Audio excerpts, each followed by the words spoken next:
So that, friends and colleagues, is the reality. And this session is called Reality Bites. That's the reality of the havoc and devastation that's taking place in the Middle East, our neighborhood. And that's the reality that many of our politicians, and definitely the populists, want us to ignore and sideline. And that's why we're here today. We want to hear what's happening in the region, the stories, the real stories, reality bites. What can we do to promote inclusion and integration in Europe?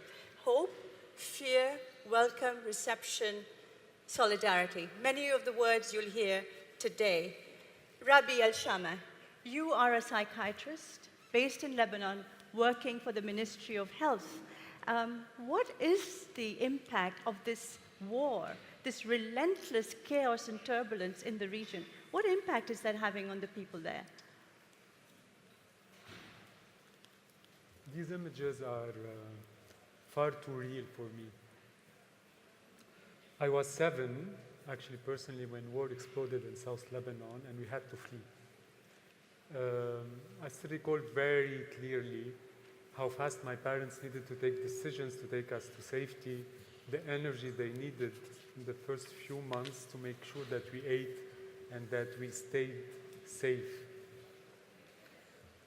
Being able to take such decisions for yourself and for your loved ones, being able to provide for them is crucial in terms of emergency. So mental health is a matter of life or death in these situations. It's not a luxury.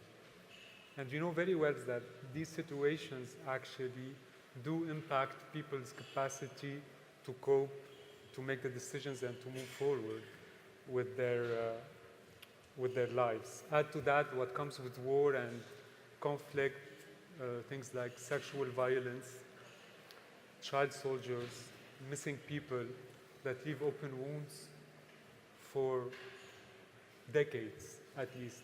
We know that very well in Lebanon from our own problems. So, talking about mental health for me is some kind of a personal and professional cause. I know what it means. And this is why we've been working for the last 5 years on trying to answer the needs for the host community and the refugees. For those who may know, Lebanon is a very small country, and at some point we had 1 in 4 people in Lebanon being Syrian displaced. So up to now we have around 1 million Syrian refugees for a country of around 5.5 million. This being said, being a displaced person or a refugee does not mean that you're traumatized, and I insist on that. It means that you're going through a very difficult, distressing time. And it means that you need all the support you can get to recover on the personal level and the community level. I mean, there are some very specific tools and interventions that later on we could speak about. Yes. Of how policy makers and service providers can help people recover fast and rebuild their lives. Absolutely. Thank you, Rabih. We're going to talk about that. We're going to talk about the tools, how we can learn from each other, what are the best practices that we in Europe need to learn from countries like yours, indeed.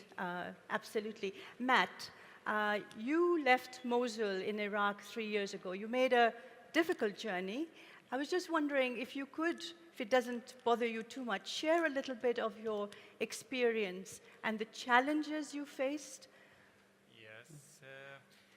The mass of destructions and danger that we just saw in this video is actually nothing compared to the reality that people myself experienced. To bring those pictures a bit closer to the reality, I will try to explain how did I make it until I got here in Austria.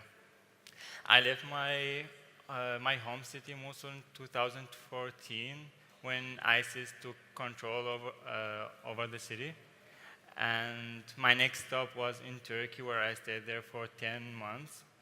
It was quite difficult there for me because I didn't have any rights I didn't have any residency or a passport or even an ID, and I often had problems because of that. I worked there 6 days a week, 11 hours a day for €1 per hour. At the end of 2015, I decided to come to Europe with a small boat packed with children, with women, and in the middle of the night, crossing a sea. That way is really, really terrifying. I don't think anyone would risk their lives unless they're feeling really unsafe or they find themselves in real danger. Those people and me went on to find a new home, trying to find their values, trying to feel safe. So yeah, watching those kind of things makes me really sad because it reminds me of my own experience that I know that I will never forget for my entire life. I'm sorry, Matt, to put you through this. It really must be very painful for you, and I'm sorry if we're bringing back painful memories. But I do want to ask you, you're now at the university in Vienna, business and economics. Yeah. You said you came here to feel safe. Yeah. Do you? I do feel safe. Like, you know, I born in the country, like, since the day I was born until the day I lived, it was only war. Like, I didn't see anything. I didn't have this feeling that I'm safe now. When I go out, I never had the feeling that I'm safe or I'm gonna get back home safe. So yeah, I feel really safe here in Austria. And the university's okay? Yeah, everything is great now. Yeah? You're building a new life? Yeah, a new life. Like, I learned the language. I have a great girlfriend and who is also here with me. And where is she? She's right there. Yeah. And yeah, it's really great now. Okay, let's talk a little bit about what happens when refugees and asylum seekers and migrants arrive here. What are the messages that Europe gives them? Thomas, could we have a clip? Because you'll see this very graphically shown to you now. Let's see these clips.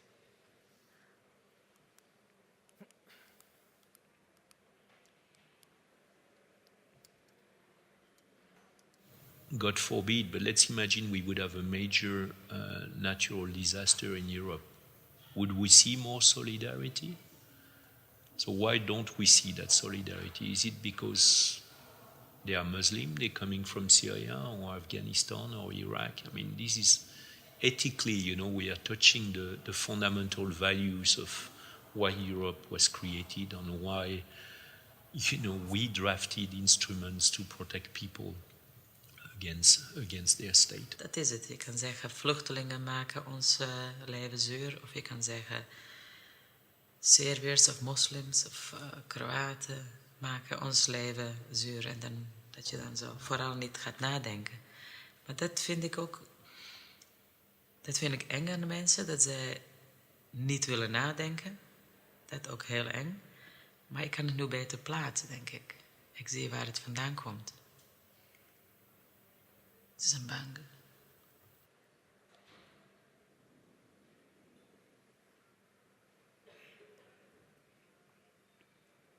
On what's happening at the municipal level, at the community level, which is, it's manageable. It's not easy. There was a lot of pressure on the reception capacity in Europe, but those solidarity works. Het was wel even schrikken vorig jaar voor het kleine dorpje Stevensbeek. Er werden in het plaatselijke asielzoekerscentrum meer vluchtelingen geplaatst dan het dorp zelf inwoners had. Maar Stevensbeek bedenkt een plan waarbij ze vooral proberen de mogelijkheden en voordelen te zien die de asielzoekers bieden. We hebben te maken met krimp, we hebben te maken met steeds minder jeugdleden bij de voetbalvereniging, bij de basisschool. En dus zijn wij ook op zoek naar kansen voor het dorp om te kunnen blijven bestaan. They join the choir, the local sports club. People get to know them in the community, and then they belong.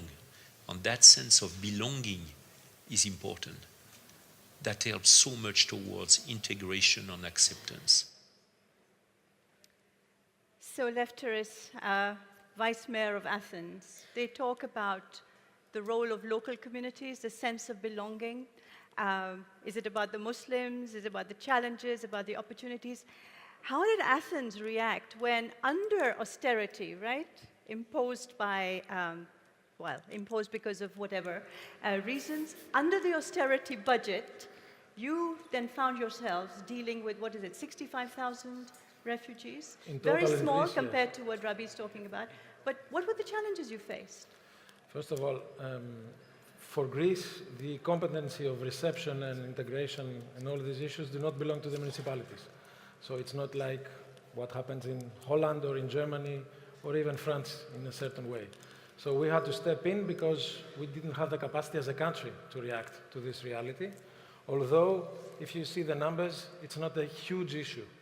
We made an issue out of it because we were afraid, as it has been said, but we didn't have the capacity and we didn't have the experience. So we had to very quickly take the role that is needed by the municipal authorities. Athens was the first to react, thanks to the political will of the mayor, and very quickly a few others, very few others, followed. Now, I would say that the situation is a bit better. We need to make it even better, for Greece at least. But the numbers do not justify the fear. We have 65,000 people in Greece. Unfortunately, we have the issue in the islands, which is a completely different story, and we can talk about it. But if we compare it to Lebanon, the analogy would be to have in Greece 2 million refugees. And we have 65,000. The same goes for Europe. 68.5 million people moved in 2017. Only 2.5 million came into Europe. That's 2-3%. It's nothing. If Europe reacts to 3% in that way, I don't know. And this is not a crisis. The crisis is other things, not this. But the clip that actually Els did focuses on fear, right? But also the solidarity. And I think that really is, I have to say, the mixed message that Europe and Europeans are sending to the world when they're dealing and grappling with this crisis. Give examples. You have municipalities that have done extraordinary things. Catania, for example, reviving the rural areas of the city. What is happening, I would say, in Amsterdam, what is happening in German cities where you have mayors receiving more than the quota that they should be receiving.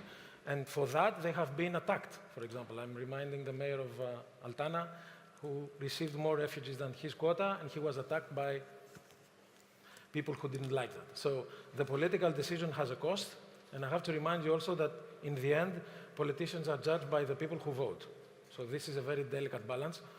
I do not say that we have to take it into account. We have to do what is necessary. But in the end, if people do not like that, they will vote for someone else, and the next one will do completely the opposite. So it's a much broader discussion on what needs to be done. It doesn't concern only the politicians. You have to have all the authorities, the local, national, you have to have the private sector. You have to create synergies to convince people that this is the right thing to do, not only from a moral point of view or humane point of view. There is practicality in that discussion, and sorry for being a bit cynical, but we can insist on the humane side of things. It's good. We are going to feel a lot better, but in the end, there is a practicality, a practical side on things. You have the economy, you have financial issues. Greece is facing that challenge. How to combine the real crisis, which is the financial one, social cohesion, and avoid the discussion that these people are coming in to take our jobs, take our life, etc., etc. So this balance is very, very delicate. Yeah, and just to follow up very quickly on a point you made earlier, and Rabih talked about the mental health issues. And you said it's not just a question of ethics or humanitarian, it's a practical issue. Can you just elaborate a little bit on that? We have a system of reception now in place that creates mental health issues to people because they're stuck, they're blocked, they don't see their future. So people become persons with mental health issues. In order to counter these issues, you need to invest more. Again, sorry for being cynical, but when you have people with mental health issues, they need more support, they need more time, and this time and this support costs money. So there is a practical side of in things. By imposing a deterrent policy in Europe, sorry for saying that, we create issues. And these issues, in order to address them, you need more time, more money, and you need, as I say, to invest more. So there is a question of how we see things. Unfortunately, I consider that we are looking at it the wrong way. We made the wrong choices, the wrong time, and now we have to see the whole thing all over again. I know I don't have a counter proposal, but we are stuck, and it's going to get even worse. That's my... We're going to try and see later on how we can make things better, because we do want to talk about the tools and the practical, positive things that Athens has done. But Julie, I want to talk to you a little bit about children, because we've seen and we know that children, unaccompanied children, vulnerable children, they are part of this, these people coming over, the newcomers. And you have taken a stance within the European Parliament on this issue, which I have to say is often ignored in Brussels, right? It's really ignored. Tell us a little bit of your concerns on these issues. Well, I suppose, first of all, it's important to understand how the Parliament works. So I'm on the Education and Culture Committee in the Parliament, and we do youth policy, so we're thinking about some of these issues. But when I was elected in 2014, I was one of the co-founders of a new cross-party intergroup on children's rights.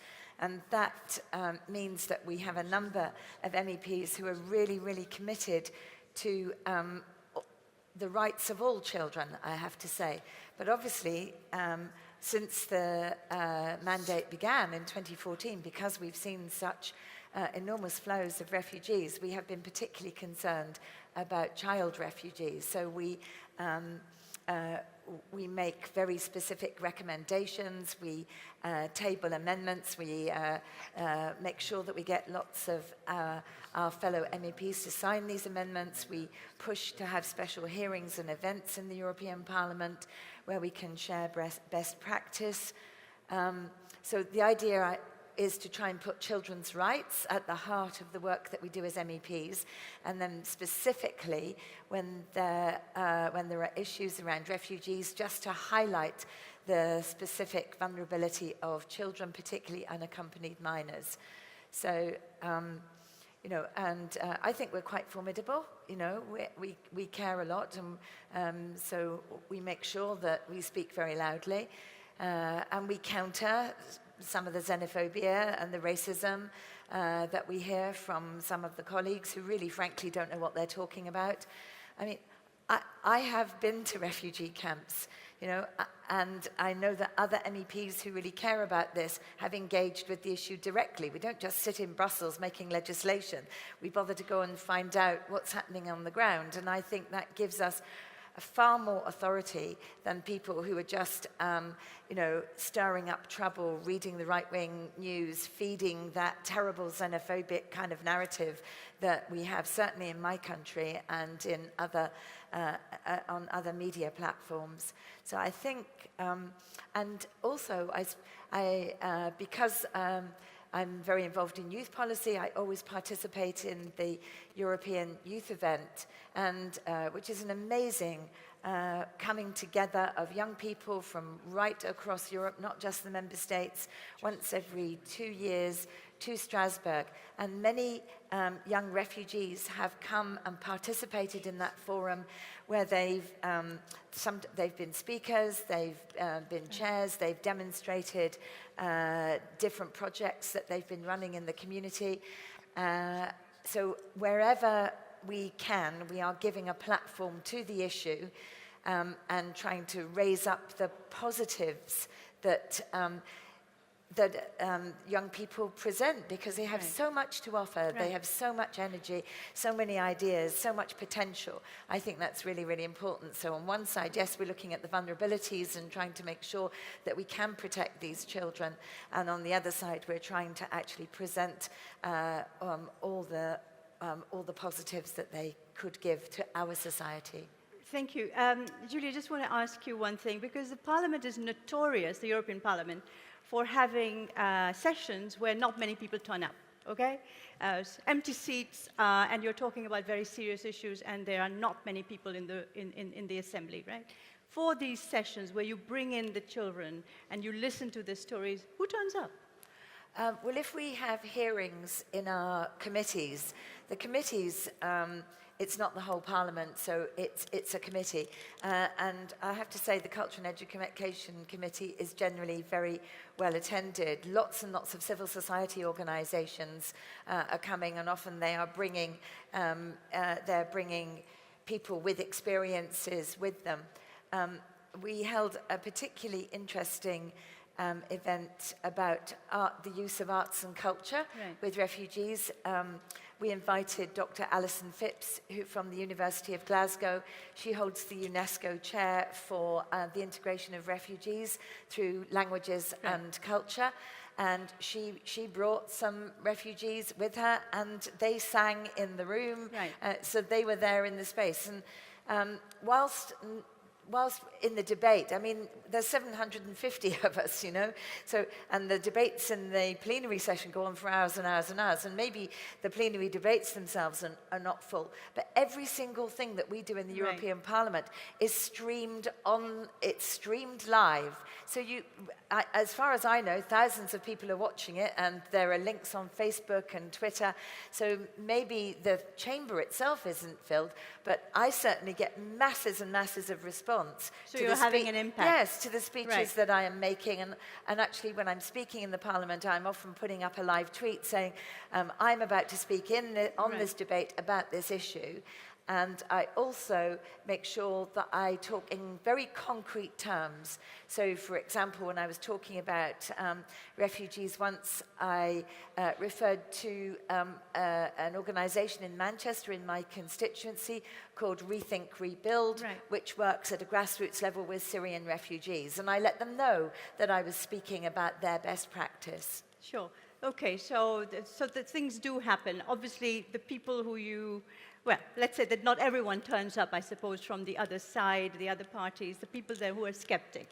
But I want to talk to you, Els, about journalism. So there's been a lot of discussion here, including with the Commissioner Jourova yesterday, about journalism and, you know, the ethics of journalism, especially when reporting on issues like refugees and asylum seekers.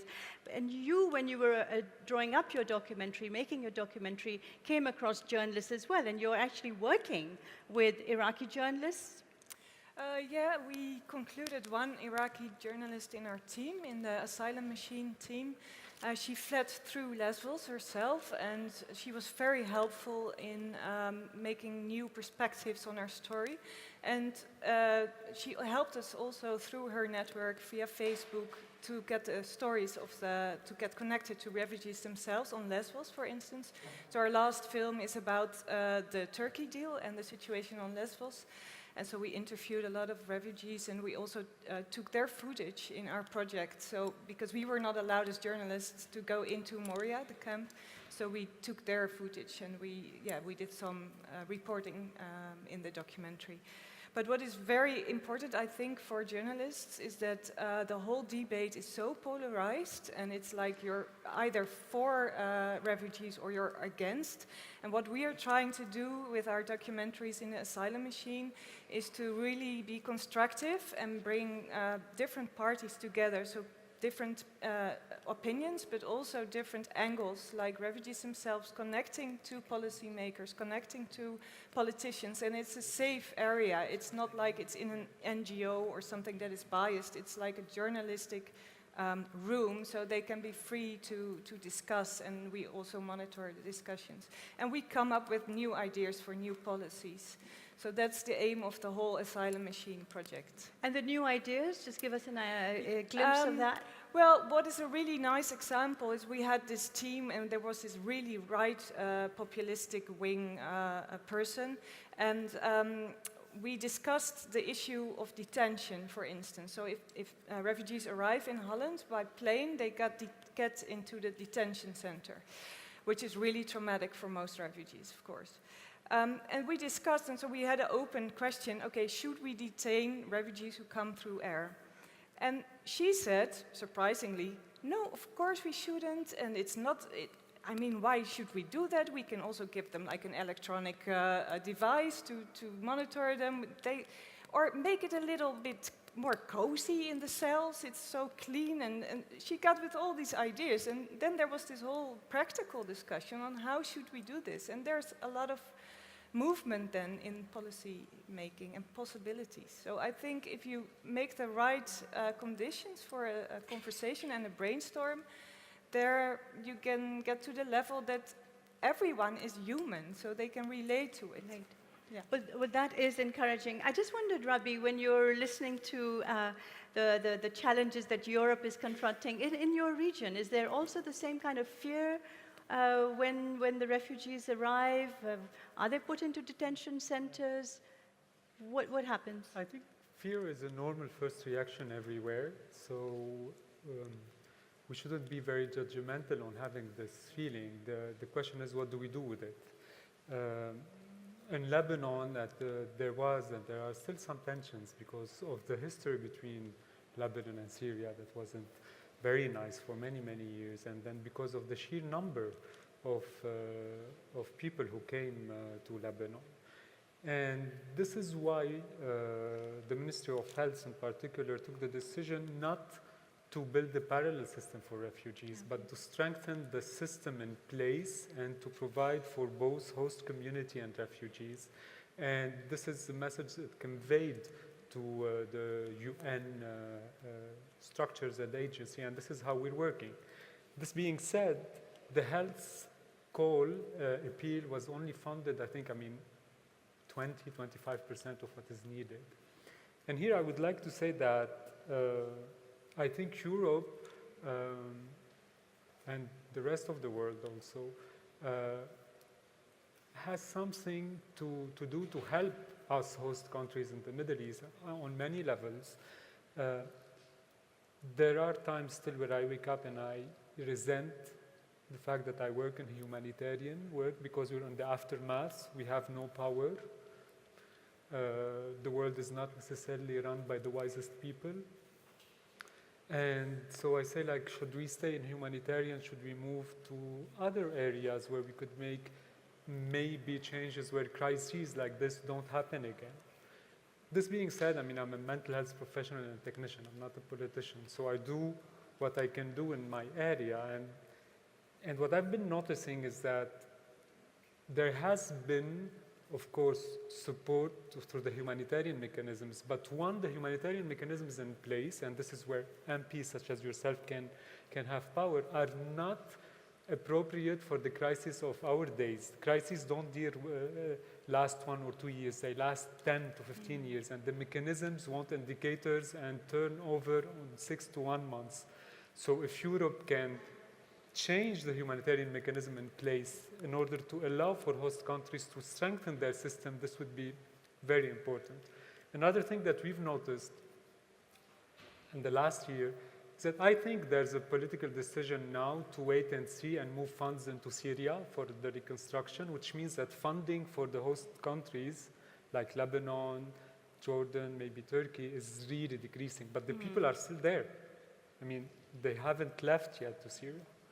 And suddenly Lebanon, from one day to the other, we had to care for 25% more people on the ground who are also, not stable, who are growing in a term of there are new births, new babies, new generation. It's not easy, and the crisis is still there, and support is still needed in that. So this is something that we need to keep in mind in Europe. That from Europe to the other country, and for Europe itself and how to deal with this, I think there are a lot of, at least for the mental health, a lot of available tools, a lot of savoir-faire within, for example, WHO, UNHCR, a lot of interventions available, but maybe we'll talk about it a bit later. Let's talk about that. I just wanted to say that, thank you very much, Rabih. I just wanted to say that some of the things we've talked about are in this monthly report that FRA does. And the latest one that's come out has a narrative on the stricter border controls, on poor reception conditions, and also the increase in hate crimes against migrants and refugees. So some of the topics we've talked about. Let's have a look at the other clip that talks about how the welcome is structured. Thank you.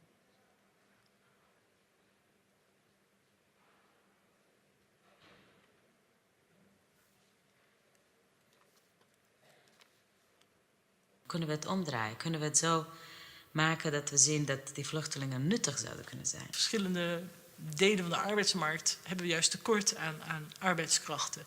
En ja, die kunnen niet anders dan van buiten Europa. Misschien is degene gewoon arts geweest in land van herkomst of iets anders. Ik bedoel, ze zijn niet allemaal simpel daar hoor. Dus je hebt echt hele talentvolle mensen daartussen zitten. Maar ze kunnen daar gewoon... Kun je de opvang van asielzoekers koppelen aan de zorg, aan bejaardentehuizen? En daar is ook al een experiment mee, ergens in Katwijk. Alle zijn kleuren. Nederlandse les voor de nieuwe verpleegkundigen in opleiding. Ze kwamen als asielzoeker naar Nederland en hebben net een verblijfsvergunning gekregen. Nu wonen, werken en studeren ze in het verzorgingstehuis. They bring something with them, even if they don't have much physical luggage. They bring experience, they bring skills. And that, if put to use, if understood, can be turned into an opportunity for the communities where they are.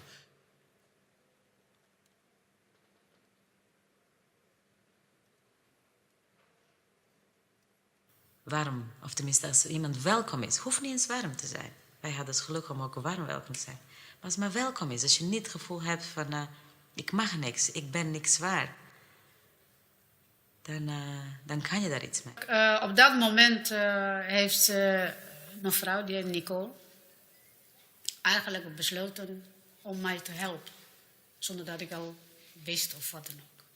En zij heeft tegen mij gezegd, het komt goed.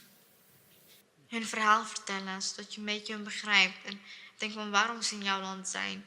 Dus een beetje meer contact zou wel... Ik denk eigenlijk dat we nu op diezelfde manier tussenruimtes moeten bouwen. Waarin een dwarsdoorsnede van mensen in één ruimte leert, werkt, ontmoet. That's it. That's it.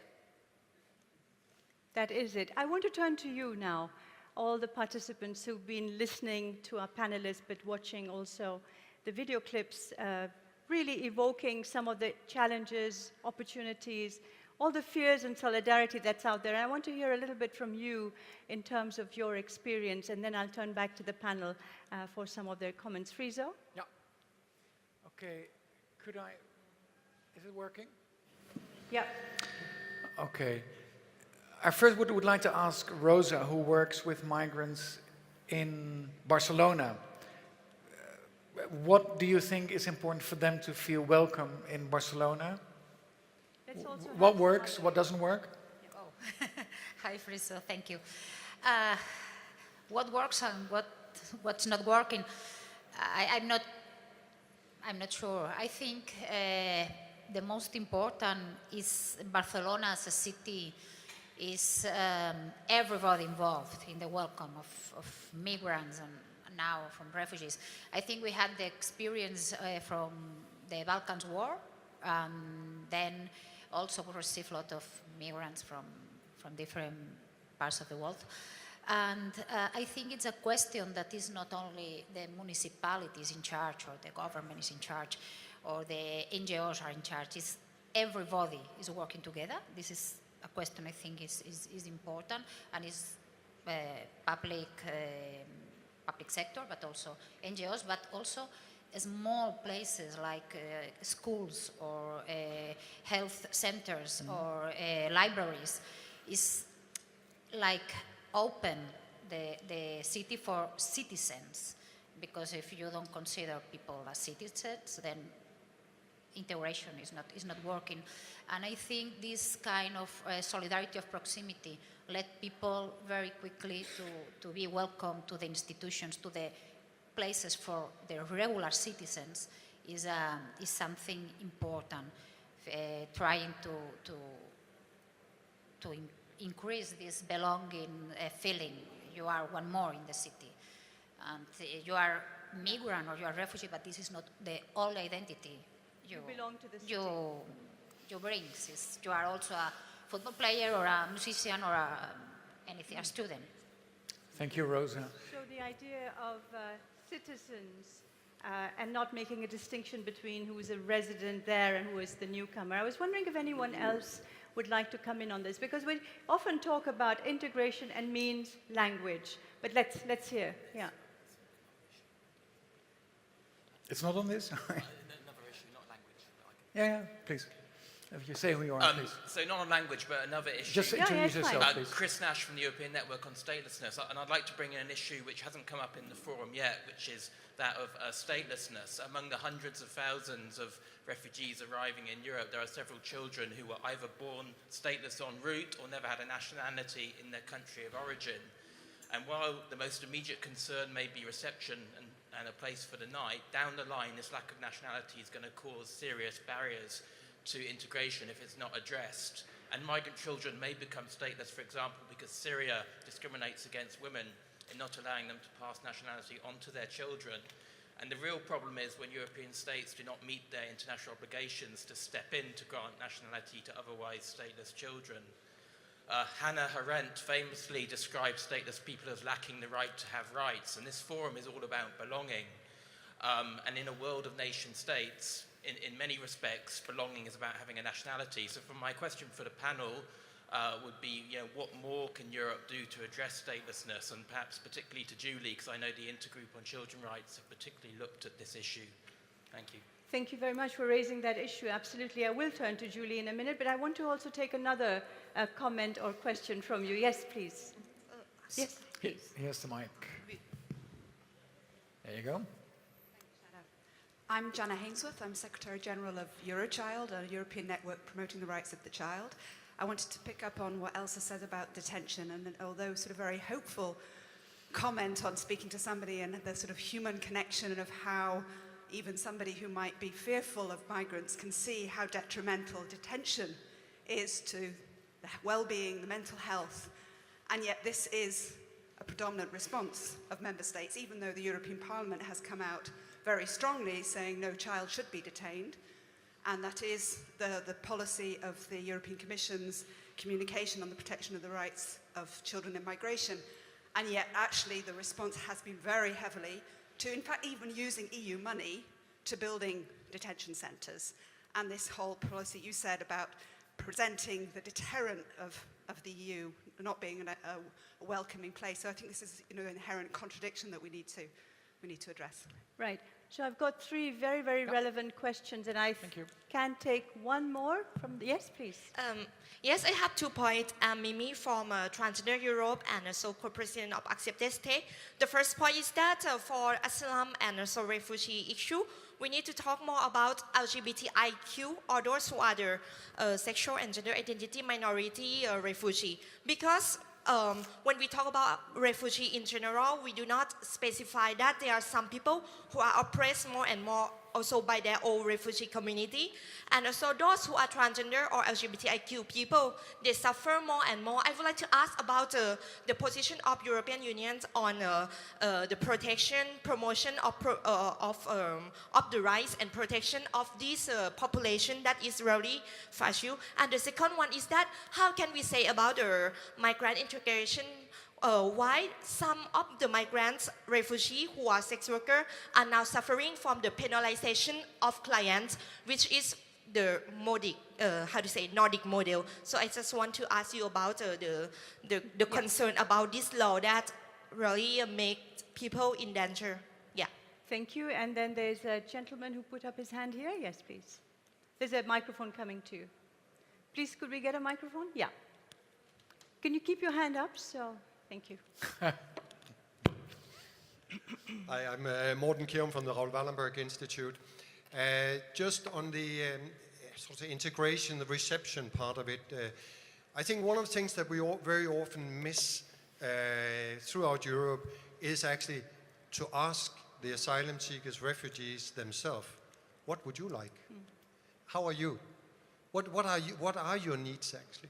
So on the one side we have people sort of denying, pushing them away, and then we have other people who are very engaged and really want to help and know very well what they need. And then we do a lot of what we think they need without actually maybe asking them every now and then, or I would say regularly coming back to them. When that happens, it makes wonders. Yeah. It really changes the whole. Recognizing the agency of those people who are at our territory is extremely important. And of course, you cannot always accommodate for the wishes, but very often you can. Thank you. Thank you. Thank you very much for that question. And I'm going to turn to Matt. I'm going to turn now to the panel for some of their comments. Matt, on that issue, your personal experience, what counted? Was it what was in the welcome? Was it the practical help you received? Was it the friendship? Was it the going to the university? The question, what works for you? What worked for you? And what was the problem? What were the difficulties? Well, I'd say like at the first beginning, I guess the main problem is the language, because I guess a language is like a key to integration to the culture, so for a country. And yeah, without the language, without speaking this language, you are not able to communicate with the local people, and you are not able to work, or you are not able to do anything. And I guess that's a problem here in Austria, because there are a lot of people who have been here for 3 years or more than 3 years, and they haven't got any German courses and nothing. They are just left there without having anything. So that's really a big problem. The second problem, I guess, it's there. I would say outside of Vienna, there are not many interaction between the refugees and the local people. A lot of people, they don't know who are the refugees. They just know them from TV or from paper or something. My friends and I once held an event here in Vienna. We introduced our city, Mosul, and there were a lot of people who were outside of Vienna, and they said, yeah, okay, you're really like human like us or something.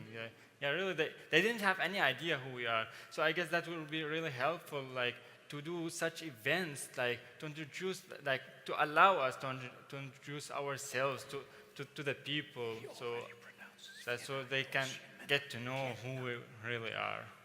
And now, what are your hopes? What do you want to do in Austria, in Vienna? Well, first of all, I wish that I finally can get my residence permit here, because I haven't got it until now. I've been here for more over 3 years now. So it's a long process. Yeah, actually I got rejected, and now I'm on the second stage with the court and everything. So now, yeah, I guess it's long waiting now. And yeah, but for the others, so who are, I wish really better German courses, better teachers there, because what I hear from friends of mine, the German courses they're having, they're really not in the level that's acquired to learn such a difficult language like German. So yeah, maybe all people we should put more focus on such things. Yeah. Right. Okay. Thank you very much for that. So that's the emphasis you're putting is on the language and the contact. So you can actually explain who you are as a human being rather than just a picture on a video. Yeah. Yeah. Actually, I was lucky that I'm able to speak English. That allowed me to communicate with the people. But we have to keep in mind there are thousands of people who can't speak English. They can speak only their mother tongue. So what about those people who they don't get any help that I got from, I don't know, from I've managed it to become a part from Integrationshaus, it's an organization. They helped me a lot with my German courses. They helped me finding a place here. But what about those who didn't find anybody and they're still waiting for someone to help them? So I guess finding those people and supporting them is really much needed.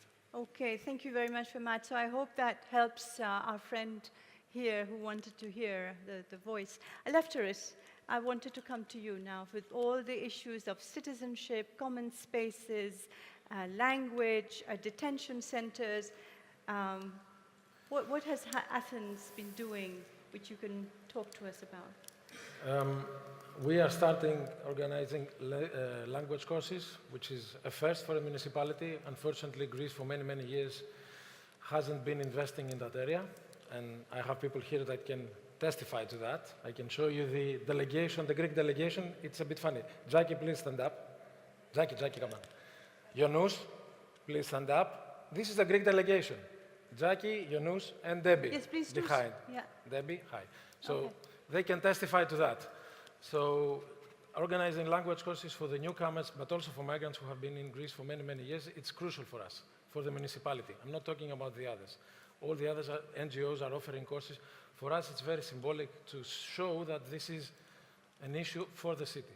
Now, for the rest, the other comments that I've heard about the statelessness, about the issue of statelessness and nationality. Unfortunately, as you know, Europe is a very nationalistic continent. So it's a big discussion on how to change that. If a first-generation migrant should wait more than 25 years to become Greek, even more. Debbie can testify to that if she wants. People who are born in Greece cannot get nationality. The new law has some, it's a bit better, but the first one was deemed unconstitutional because, as we say in Greece, you cannot become Greek, you are born Greek. So you have to have Greek blood, whatever that means. So this discussion, it has to do with the roots and the past of Europe. So it's all on us. We have to find some other way to discuss about it. And if you combine that with the paternalistic approach that we have, which is the question being asked by the gentleman, we always know what to do for others, but we never ask them because we are responsible, and it's on us to decide for everyone. This is a way that Europe has been functioning for many, many years. We need to change it. It will take a lot of time. It takes a lot of political will, but now is the time. There's no better time than now. So a lot of things need to be changed in order to progress, whatever that means. Okay, but I just want to pick up on the thing about being in a city. Do you have to be a national Greek or German or whatever? If you're a newcomer and you don't have that identity card, etc., what can you expect? Cities are everyone's space, right? For example, many cities in Europe offer a citizenship card. So you are a Parisian, or because Paris has done it, or in the States, in the United States, you belong to the city. I mean, you're a member of the city. New York has done it. London, perhaps? London, I think, yes. And you can do things. For example, Atlanta last week decided to stop the contract with ICE, so no migrant can be incarcerated in the jails of Atlanta. And that was a decision taken by the mayor. She is a new mayor. She was elected 2 months ago, I think. And one of the first executive orders that she took was this: stop the contract with ICE. And it costs the city $30 million. That's a lot of money. So just to make a point, so no migrant will be held in a prison of the municipality of Atlanta. So things like this can happen. It's different between municipalities, as I said. We have to have that in mind. Municipalities work in many different ways, and we have to have a differentiated approach if we talk about Berlin, or if Hamburg, or Paris, or Athens, or whatever, or Amsterdam. But a lot of your mayors, we work a lot with mayors, a lot of your mayors work with each other, so there's a kind of convention, you share best practice, etc. So are you learning from other cities? Or are you telling other cities? Of course. We have a very good relationship with some of the cities. For example, one of our best partners is Barcelona, Amsterdam. So we have that exchange. And you know that there is a book out called If Mayors Rule the World, and I think that mayors have acknowledged the fact that they have the capacity and the possibility to act. And we have intervened in the global compacts, where we said that the cities need to be involved, and not only the governments and the states. There is now a small paragraph acknowledging the role of local authorities, and it's progressing. I mean, 5 years ago, if the discussion on the role of cities was here, no one would care. Now, everyone wants the cities to be involved. That's a big change. It's not enough, but on the political level, it's very, very crucial and very symbolic. That's true. There's been a big change in the focus on cities. Thank you, Lefteris. Julie, there were some questions that I think were addressed to you about statelessness and also about detention of children. Well, I know very well the work of Chris's organisation, and we really rely on your expert knowledge that you bring to the Parliament for us to try and raise these issues. I think Europe is discovering that there are lots of loopholes regarding the whole issue of citizenship. And partly why that has come up, Chris, is because of Brexit. Because suddenly, people who thought they were they were assured of European citizenship, living either in the UK or living in, a British citizen living somewhere else in Europe, have suddenly discovered that the rights they thought they had, they haven't got anymore. So I think we have a real problem in the fact that there is a kind of notion of citizenship, but that it actually doesn't exist enshrined in a harmonious way across the different 28 member states. So there are quite a lot of initiatives that are coming out because of the people who currently feel that their rights to citizenship are being really attacked. And I wonder if what we could do is look at the issue of statelessness alongside some of those things to try and strengthen the whole idea of citizenship. From my perspective, I think it's a violation of human rights, isn't it? I mean, isn't it a violation of human rights that a person cannot access a whole range of services, cannot move, cannot go, is a non-person because they don't have the right documents somehow or other? Because if you're fleeing, maybe you didn't have your documents with you. Maybe they get lost, they get stolen. So I think we need to return to. I think we need to return to human rights norms and to really raise those up, actually. It's very, very important. I don't work in the Libe committee, and I'm not a lawyer, so I don't know the legal aspect of it, but I think there is a moral and an ethical aspect, and we should be championing that these things need to be, Europe should be number one.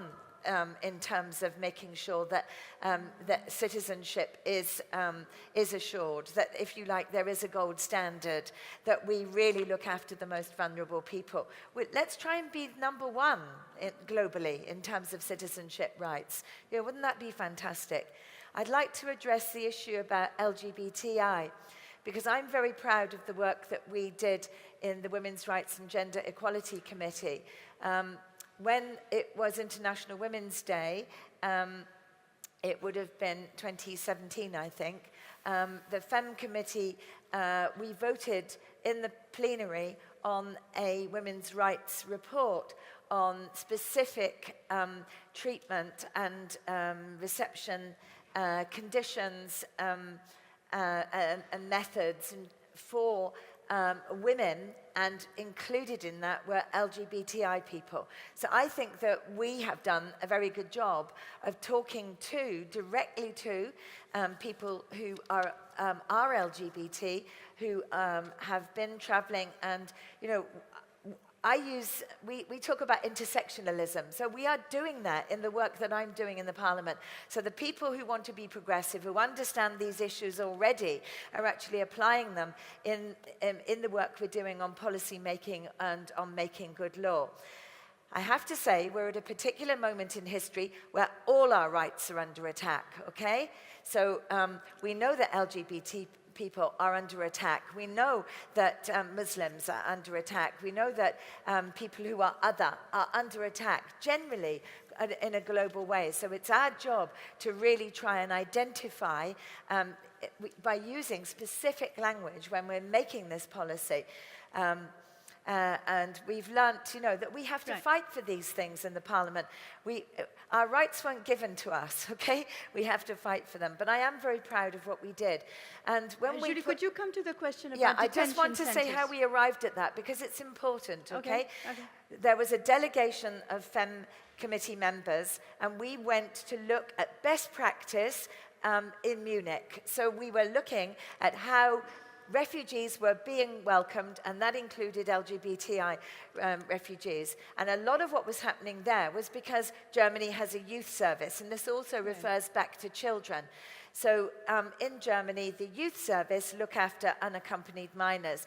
And I tried to imagine that happening in my own country. But because we decided to do austerity in my country, we got rid of the youth service. So we couldn't actually do it. So you have to have decent public services in these countries in order to deliver the best services to the most vulnerable people who are coming.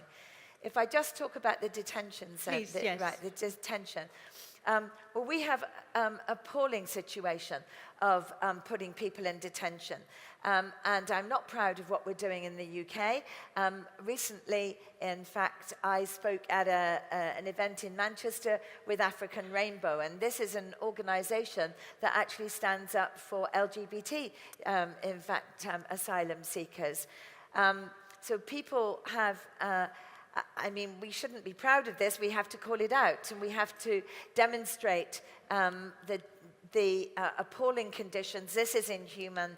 It's also a waste of human capital.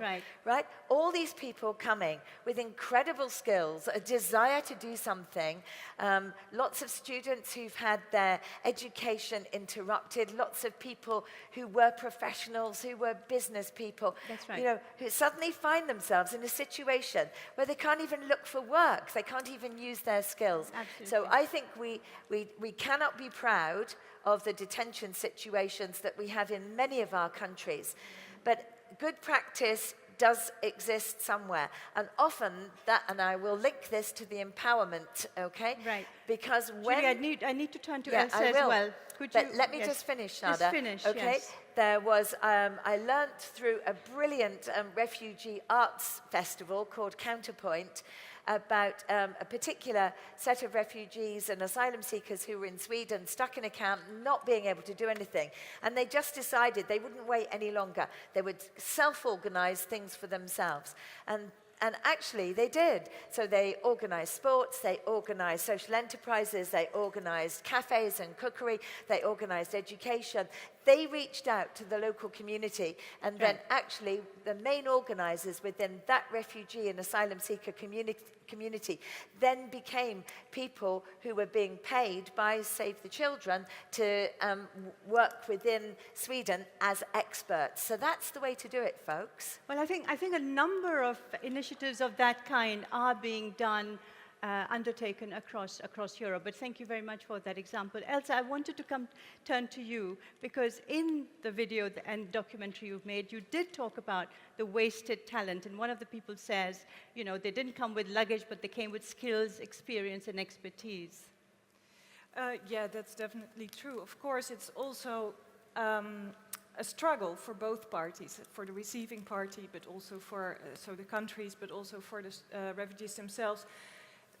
As an example, my colleague journalist who fled from Iraq, she is suffering from trauma, she's having depression, sometimes she doesn't come out of her bed, and so I cannot count on her as I can count on a Dutch colleague that is healthy.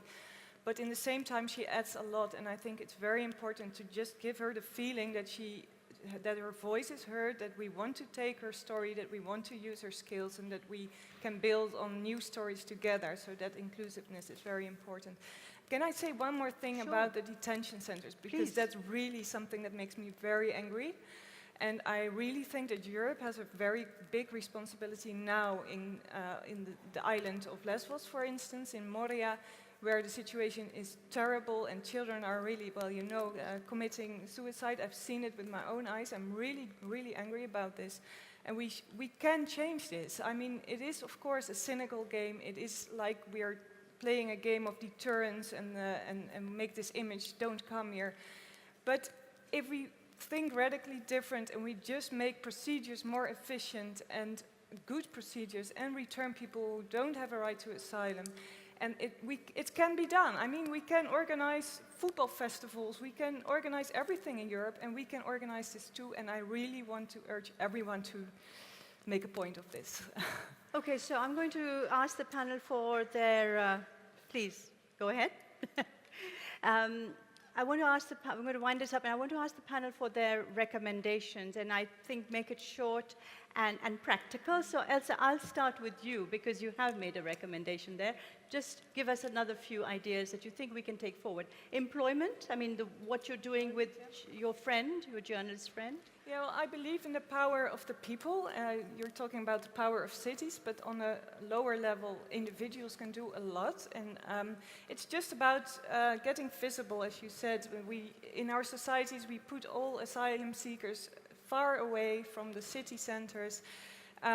But reach out to them, get to know the people. We have incredible initiatives in Amsterdam of people having, it's called Take Care B&B, so they take people for 3 months inside their houses just to learn languages, just to cook together, make fun together, cry together, get to know each other, and everyone can do it on an individual level. So that would. But you're getting no support. No support from the government. It's just people's initiative. Yeah. Well, I have to say maybe the local city is supporting it. Okay. So then let's go to the local city. Yeah. Your recommendations. Because we've heard a lot of proposals and ideas, let me just describe an anecdote, if I may. And through that, I think that we can understand a lot. Last week, we received in Athens a delegation from South Korea, from the government, the region, and the city. They came to Athens to see how we are hosting refugees. Because one morning, they woke up and they saw 150 people from Yemen in the borders of South Korea. And South Korea stopped working, the 5th biggest economy in the world, collapsed because they saw 150 Yemenis at their borders. The first question is what to do with them and how we can help them. The second question, how did they get here? So you understand the issue. What do we have to discuss? Because we are focusing on Europe, because it's our problem, which is not a problem, but we are discussing it as if it is the biggest issue that we are facing. And now South Korea is discussing about 150 people. So I think that this gives food for thought. It is food for thought, but what is your practical recommendation moving forward? Because this situation, let's not call it a crisis, is not going to go away. So your recommendation, is it you want more business to be involved? Do you want more money? Do you want more EU solidarity? I think all of it comes together. I mean, synergies between public sector, private sector, the institutions, the European institutions, countries between us has to change completely. And we have to find another approach. We are looking things from one side, we have to go completely the other side, if I can give it on a picture. So acting differently. The things that we are doing now are not working and they will never work. The guy who wrote the document about the EU-Turkey agreement said that his concern was that if we don't put in place this deal, we will have Orbans all over Europe. The counter-argument is that even if we put this deal up, we will have Orbans all over Europe. So it's another narrative. It's another political position. We need to invent new things and new narratives. This way is not working. Okay, thank you for that. So, Rabih. So my recommendation would be for Europe to invest more in mental health for refugees for 3 reasons. It will help people heal from their wounds from the past and focus on the future. It will help people deal better with their current stressors. It will help people who have mental health disorders be able to connect and adapt to their new communities. And there are tools. There's a bunch of tools. I'm going to just name a few for those who are interested. There's the Interagency Standing Committee Guidelines for Mental Health and Psychosocial Support. There's the Psychological First Aid Manual. There's the MHGAP, which is a tool for integrating mental health. And I would like to talk a bit about one in specific that's being right now tested in Europe and in the Middle East. It's developed by WHO called PM+, Problem Management Plus, which is a kind of psychological intervention that can be delivered by non-professionals, non-specialists, based on evidence, on scientific evidence. It's being tested in the Netherlands, in Germany, in Lebanon, in Turkey, and in Jordan. And I think there are other countries on the individual level, on the group level, and online within a project called Strength that is led by VU University in Amsterdam in collaboration with WHO to see, one, how the intervention works, And two, how does it engage with local health systems? Because right now we don't know, and I think this is one of Europe's struggles, is how do we fit within our own systems new component? And I think implementation research can help a lot. I'm more than happy to put you in contact with key people for those who are interested who can help with all of this. Thank you. Thank you very much indeed, Rabih, for that. Julie, briefly. Well, I think that we are failing many of our children, not just refugee children. And if we put into practice better legislation and policies for all children, then we can make sure that we're putting in safety nets and better opportunities for refugee and migrant children too. And one of the things that we're doing with my political group is to call for a child guarantee, which would mean that we have free education, health, adequate housing, etc. For children. And we've made sure that when we're calling for that for refugee Across and migrant Europe. children too. Yeah. But there are some very specific programs as well being opened up for children and young people. So, for example, Erasmus Plus, the plus bit on the end is the interesting bit because it's not just about students going to learn in other universities, but it's actually for the most vulnerable and marginalized and deprived children and young people. Right. So there are great opportunities there to use some of the really excellent programs that we've got. We've got the Solidarity Corps that's coming online, and I think that was very much a response from the Education Commissioner to the fact that many young people, youths, feel very upset when they watch these kinds of films. We want to cry, you know. This is not a happy situation for people in Europe, and young people really feel a great deal of pain from this. So the Solidarity Corps could be a new tool, a new instrument that people could really, really use. And your final point? The final point, I think we have to invite refugees, migrants into our institutions. And so I gave a job shadowing opportunity to a young Afghan refugee woman that I had met through the CATS project, which I learnt about through Eurochild, and I see that Jana was here earlier. And I am very involved in doing democracy support and participation in citizenship projects as a volunteer with children and young people, which means I come into contact with amazing refugees and migrant young people, and then I'm saying to them, come and learn what I do. You know, and this young woman now has a place at Uppsala University in Stockholm to learn law, and that's what we need to be doing. And that's what Matt is doing as well. He's studying at the Vienna University Business and Economics. So Matt, I want to get your points about the recommendations that you would give to all our participants here who've heard different stories, but what would you say from your practical experience? What is the two or three things that we really need to get right to deal with this situation? Well, I would say there's the problem as well with the work, because we are not really allowed to work right now. Because there are a lot of people, like I said, who have been here, who are still waiting for their residency for like 3 years now, and they still don't have any experience in the labor market, and that's such a waste of time, because if you got those people into the labor market, then when they will have their residency, they have been worked a bit, and they have learned the language, and they are just ready to get into the labor market and work as well. So that's a solid point, I guess, that needs to be solved, because there's literally no place that I can go right now to apply for a job or anything. It's like quite impossible to find a job for me right now. Yeah, and the second point I would like to say, yeah, just come to us, speak with us, and get to know us. I'm really sure that we're able to change your minds. Yeah. So I'm going to thank you very much. Thank you to all for your comments. I think what we've really talked about today, and Lefteris, you made this point about the narrative. And when you look at Europe today, and the narrative that is dominant is being hijacked by the populists, the nationalists, and the racists. That's the dominant narrative. They've taken ownership of it, and everything that people like us try and do is basically countering that. So I think And it's very important that we take ownership of that narrative and build it up. And people like you, Julie, have a role to play, because with the European Parliament elections coming up next May, I think that is really crunch time.